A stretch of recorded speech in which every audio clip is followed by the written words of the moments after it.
when General Kim Karyappa became the first Commander-in-Chief of Indian Army. This day is dedicated to honoring. Question number 2. Which year was the first Army Day celebrated?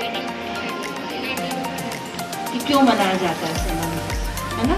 तो हर सैनिक की जो जिंदगी होती है वो आपके सामने अभी बच्चों ने कविता के रूप में भी प्रस्तुत की. Staff members, we are very happy when the children are here.